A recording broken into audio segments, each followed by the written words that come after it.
we hear you, and we certainly need to listen to each other. Absolutely. So now we come to our other speakers. And first is Carmen Lawrence, who's a former Premier of Western Australia, as most of you who live here will know. Maybe not all the Eastern Staters would even know that, but she was the first woman Premier. You know, good. A first woman Premier, a first doing lots of things, and then she went into federal politics. And she has been an amazing role model for so many at University of Western Australia, research psychologist at UWA, and most recently, she was Minister assisting the Prime Minister for the status of women. Now that's a hot button topic, isn't it? Still not finished business, a lot of unfinished business, isn't there? But I want to mention that Carmen has recently served the community of Western Australia by being the chairperson of the Conservation Council of Western Australia, in which capacity she did a great job, really, and there's so much work to do. And all of these issues, as we know, are connected. Everything is connected, as we are all connected to each other. So would you please welcome Carmen Lawrence.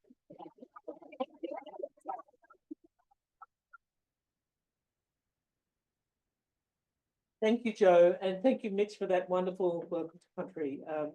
Appreciate the way you join together the first and the second arrivals. I think that helps to heal and to begin to understand some of the tensions that exist in our community. So thank you very much. I'm going to stand here and read from my notes. My sight, unfortunately, is not very good in low light, so forgive me. I've been probably in the last few weeks more immersed in the whole question of defence and foreign policy than I have been since the Iraq War, when many of us spoke up as loudly as we could to try and prevent our governments from embroiling themselves in that conflict. But I had another look at it, but basically because of AUKUS, an invitation to speak here, an invitation to review a couple of books as well, and to look at the variety of viewpoints around this very important topic, and you'll have them explored in a lot of detail in the next few days. In our foreign defence policy, the stakes are always high, necessarily, and the risks, of course, are numerous when we get it wrong. But often the government treats us like children, and we get these motherhood statements that really don't allow us to have a proper community debate and discussion about the direction we're taking. And the risks that we face are too easily used to beat up fear and anxiety.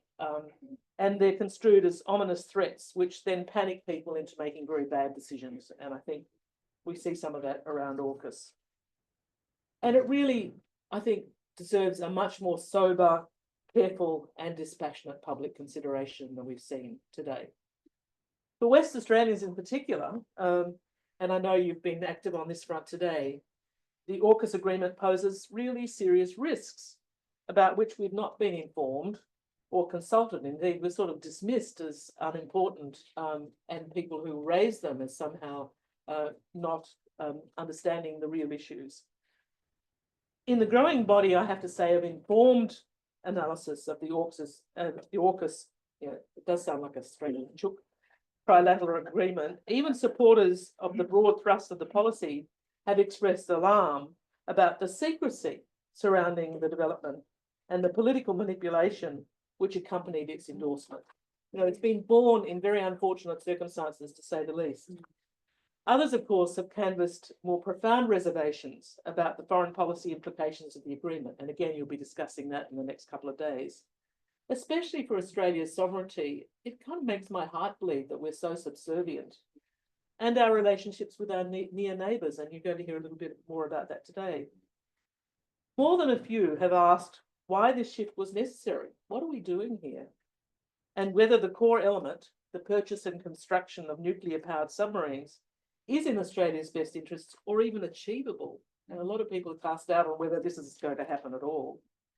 Serious doubts, I think, have been reasonably expressed about the projected costs, the delivery schedules, and the nuclear waste management protocols. You can't bury that question, as we know, any more than you can bury nuclear waste. One of the most recent contributions is from investigative journalist Andrew Fowler, who I see is speaking to you on Sunday, who in his recent book, Nuked, forensically unpicks the dynamics of the decision, the major players, largely hidden and unknown to the rest of Australians, and the risks attached to a tightening alliance with an increasingly unstable and unpredictable United States of America. The problem with a lot of these analyses, unfortunately, including in some respects what we're doing here, is that they're after the fact. Both major parties were committed to AUKUS before the last election, before any independent, informed investigation and public debate were possible, and both parties are now apparently unwilling to entertain any serious doubts about the deal, which has already cost Australia $850 million to pay off the French boat builders, an unknown quantum of cost, perhaps as much as $4 billion already incurred in abandoning the conventional submarine program, which was actually embarked on after an appropriate due diligence, unlike AUKUS. A further $9.4 billion committed to support submarine construction in the US and the UK, so development offshore anyway. Part of the anticipated $368 billion total cost.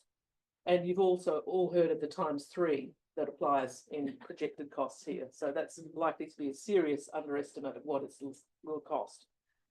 Like much of the discussion surrounding such matters, only insiders, inverted commas, who are considered having appropriate credentials have a seat at the table. We've all been left off. Many of the players and the organisations who do have a seat at the table represent narrow perspectives and vested interests. It really is scandalous.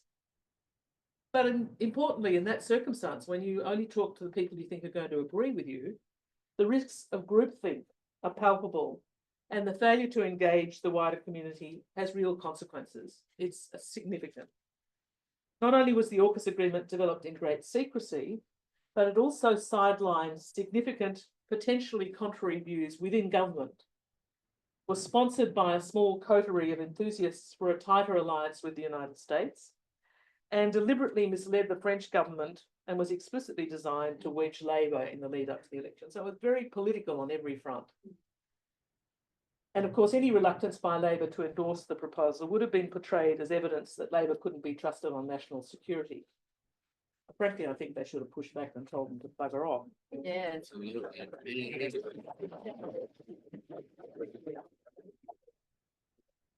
Evidence of behind-the-scenes manoeuvring to undermine the French agreement, which I must say Andrew does very well, by players with conflicted interests, including a significant number, and this is for me was news, of US ex-military personnel who are active in our defence establishment. It's quite extraordinary, really.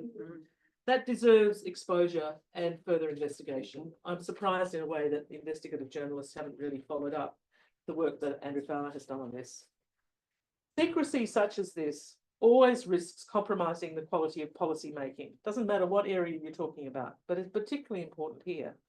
When too few voices are heard, alternative viewpoints are excluded, and the basic assumptions underpinning the policy go unchallenged. This should be right out there and being picked apart, preferably before it was done. Things like the projections for long-term US stability and regional influence. Critical issues here. Whether closer integration with the US will lead to a loss of strategic control. Just being reassured is not good enough. Whether the deal complies with nuclear non-proliferation agreements to which Australia is signatory. Again, that's been dismissed out of hand, but there are reasonable voices that say it's likely that we do.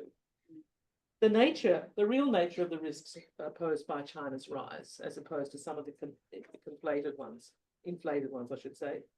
Australia's capacity to deliver the technical expertise, the likelihood that the technology will be superseded, as some have argued. And there are a range of other questions as well, which we could put. And when policy development is restricted to those who are strong advocates for a particular solution, questions such as these that I've just mentioned and many like them, and alternative courses of action are more likely to be overlooked, the risks minimised, and the benefits exaggerated. And we've seen all of that. What's clear is that the conventional and expected processes of security policy development and defence equipment acquisition were not followed at all. This is especially troubling given that AUKUS is, as one commentator noted, a decades-long strategy to deliver the most costly defence project in Australia's history, with profound implications for Australia's defence and security. The way it was developed represents, in my view, a wholesale abandonment of conventional policy-making processes. Most notably, as I've said several times, and I think this should be stressed, citizens were kept in the dark. It's said that we voted for it in the last election. There was no choice. They were both supporting it. So what were we voting for? And we didn't know in any case the details of it. So it can't be, no one can be said to have a mandate for this policy. The risk this poses, the fact that we haven't been consulted and are still not being informed properly, it poses a risk to trust in government and a willingness to accept its decisions. That risk is obvious and, in my view, very dangerous, particularly in a climate where political trust and engagement are already at alarmingly low levels. Occasions where secrecy in policy development is justified are very rare, and the AUKUS decision is obviously not one of these. Keating was no orphan when he observed that there was, and I quote, no white paper, no major ministerial or prime ministerial statement to explain to the Australian people what exactly is the threat we're supposedly facing and why nuclear submarines, costing more than any project since Veneration, are the best way to respond to such a threat. That's the fundamental question. As he and others imply, in a democracy like ours, any formulation of a public policy should begin by asking, what's the nature of the problem? Is it significant enough to warrant action? And is it amenable to a deliberate policy response? In other words, if we're worried about the rise of China in inverted commas, is this the best way to go about placing ourselves in a more secure position? At the outset, it should be possible at the very least to specify the desired outcomes. What is this going to achieve? Examining what policies are likely to be most effective and why it is expected that they will be, and on what evidence. I have to say, in some ways, that's an ideal way of looking at policy development. It rarely happens that way, but at least in the public domain, those questions should be asked. It means investigating the details of what's proposed, including realistic costing, whether there could be unanticipated consequences, and the overall balance of risks and benefits. And it's prudent to also ask where the policy options originated. Where did this idea come from? Being alert to special pleading, rent-seeking, and biased, untested advice from people who have an interest other than those of the Australian community. And ideally, expose all these policy options to public view for scrutiny and challenge, not undertake them in secrecy, because secrecy is anathema to democracy. I emphasise that, underline it, anathema to democracy. A governing system which depends for its legitimacy, its social licence, if you like, on the informed consent of the government and on accountable institutions. And none of those things apply in this case. The free flow of information is needed to ensure that those exercising power are subject to checks within and outside government, from public servants, from independent courts, from independent press and civil society. This dramatic shift in Australia's defence and foreign policy was engineered, as I say, without Australians' knowledge or consultation, let alone consent. And what's more, Labor's dramatic and given the 24-hour enforced deadline for deliberation, poorly considered decision to endorse the agreement meant there was no serious political contest, as I've said. Nor was its profound significance frankly described to the Australian people. And once elected, when they had the opportunity, Labor didn't pause to take public stock of the risks and benefits of the agreement. Indeed, if you look at most of the public justification, it's been around employment rather than security. You know, lots of local jobs.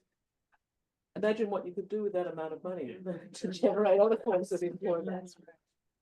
Nor have governments of either stripe taken Australian into their confidence about why the agreement was necessary and how we resolve the contradiction between our stated self-reliance and the fact that AUKUS ties Australia even more firmly than ever to US warfighting posture, and why we're so conspicuously signing up to the US project aimed at containing China and risking engagement in a war over Taiwan. That's the reality. From Labor, there's only silence on why it abandoned its long-held opposition to nuclear power, as well as its previous aspirations for a more independent foreign policy. Surely we can do better than what looks like timid subservience to a declining power.